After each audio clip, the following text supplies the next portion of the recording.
Got the kids picked up, laid down on the couch, took a little 15-minute siesta, and now it's time to make dinner. These girls don't want me to do a thing, but the other kids, they want me to. So on those nights that you don't feel like doing a thing, put your lip gloss on, and I'm gonna show you how to make a 15-minute dinner in my kitchen. So come on, let me show you how to do it. Okay, so grab a big old skillet like this, turn that stove on. I'm gonna grab a pound of hamburger meat or ground beef, whatever you want to call it. And I've got 2 pounds here. I would typically just do 1 pound of burger. Since I have 2 pounds already defrosted, I'm gonna go ahead and cook up 2 pounds of ground beef. And I don't know what I'm thinking. I should be wearing an apron. So here's a crazy busy mama tip for you. Let me wash my hands real quick. If you're already cooking up a pound of burger and you have another one thawed out, you might as well go ahead and cook up both of them. And so what I'm gonna do is I'm gonna go ahead and season this like taco meat, and I'm gonna freeze a portion of that. Mamas, we have to work smarter, not harder. A frozen portion of taco meat will be an easy dinner, or a meal helper to put a dinner together for another week. So this quick and easy recipe only takes like 3 ingredients, and I'm gonna call it 3 ingredients because it's just hamburger meat, it's rice, and it's water. Is that an ingredient? I don't know. And then seasoning, which is your taco packet. So you tell me, how many ingredients is that? I would say 3. But I know some of you would argue with me and say that water's an ingredient, it's hamburger meat, it's taco seasoning, and it's rice. So that's 3 ingredients to me.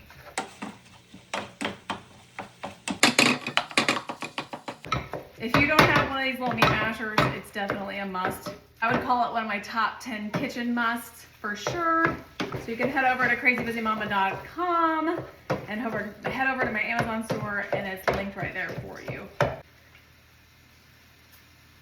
Okay, so I already have some cheese shredded up, but I have a little bit left right here. I'm just gonna go ahead and use that up because I don't want it to go bad. And I have this little cheese shredder that I use that I love. If you use bagged cheese, that's totally fine. You can do that, or you can use this little shredder and shred your own. It's a little bit more affordable to do it that way, and it's super simple. It comes in all these different parts. You've seen me use it before.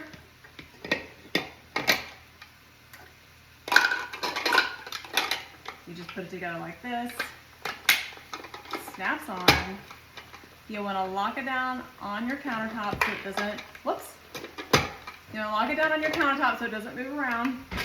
And take your block of cheese, and it's super easy to shred. Let me grab my bowl here to catch it. And you really don't have to like press really hard, it just kind of works itself out like this. What I love about this thing too is you can throw it in the dishwasher. Makes it super simple for cleanup.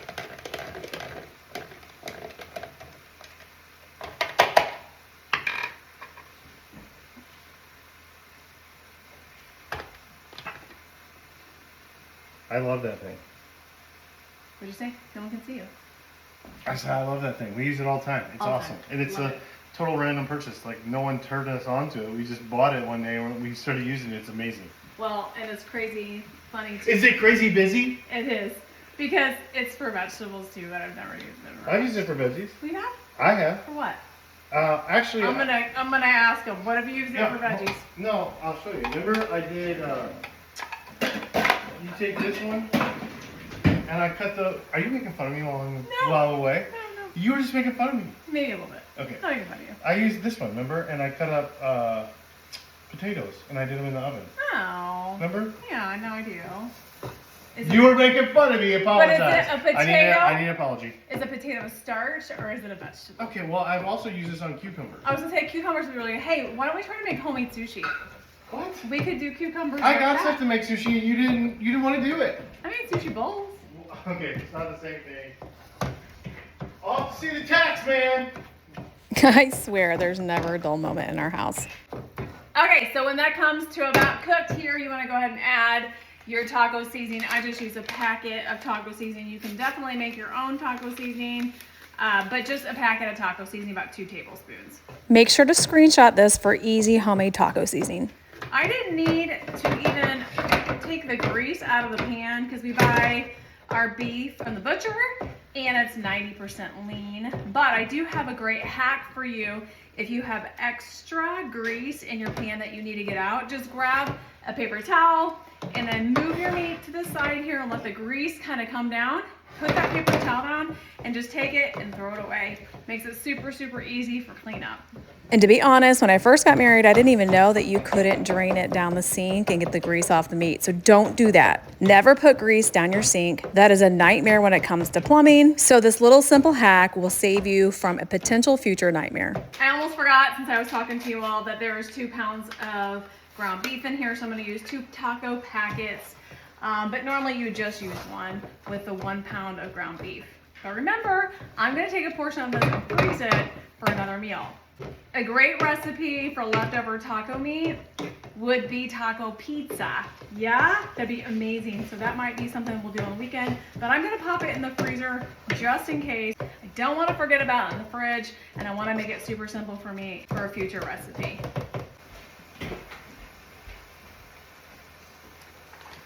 Don't forget, on your baggie, you write what the item is and then the date. So I'm gonna put taco meat, because you might find it in your freezer and be like, what was that? And you always want to put that date, friends.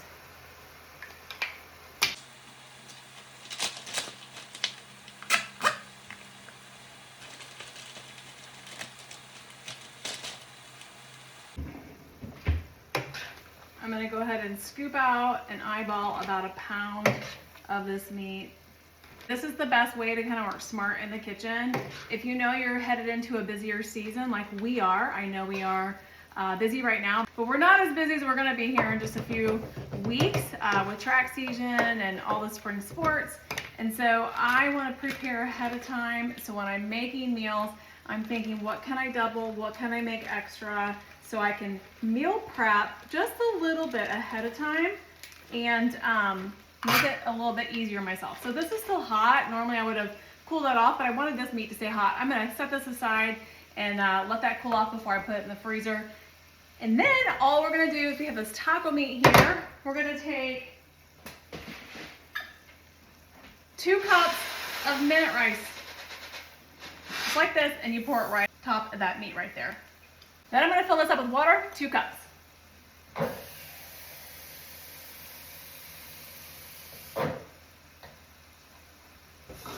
Pour it right on top. I'm gonna mix it up and I'm gonna make sure it stays on medium heat. I'm gonna let it come to a simmer again, and once it does that, I'm gonna go ahead and put that lid on and let it cook up for about 5 minutes. Yep, it's really that simple. I let it come to a simmer and I cover, and like I said, cook for about 5 minutes until that rice is tender.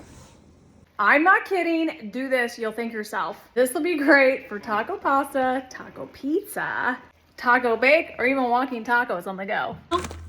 Throw it in that freezer for later. And apparently we have to pay the cheese tax, but that's usually to the dogs. Cheese tax, cheese tax. Someone is cutting up some cantaloupe for dessert for dinner. That someone would be that guy right there. Okay, about 5 minutes, lift that lid up. That rice should be done. I'm gonna stir it just a little bit like this. And then, I guess, friends, this would be the 4th ingredient. So put that cheese there on top. We love cheese, so we do about, I don't know, about probably 1.5 cups.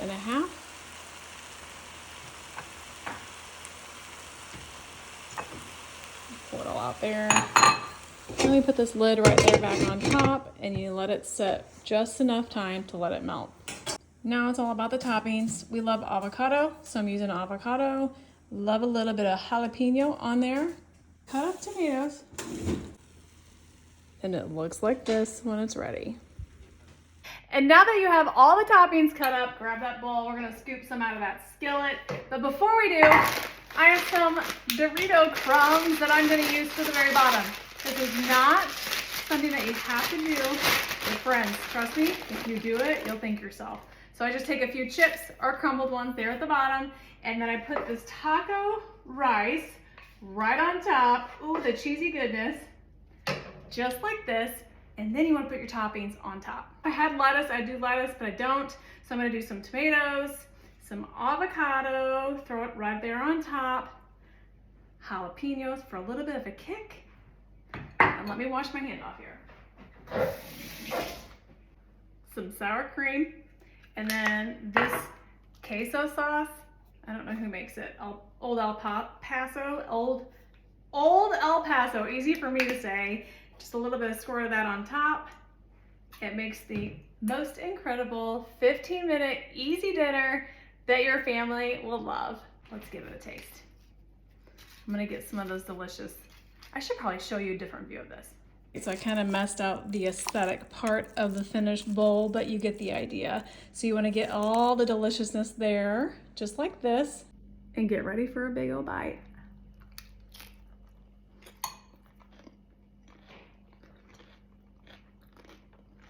Okay, that's legit.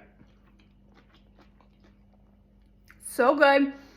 And when you don't feel like making dinner, 15 minutes from stovetop to table, it'll be done before you know it, and everybody's bellies will be full. And here it is. It's so good. This is one of my favorites. Thanks, Ella. You're my favorite tonight. There you have it. Quick, easy meal for you to try for your family. Don't forget to go to crazybusymama.com to check out all the details, including the full recipe.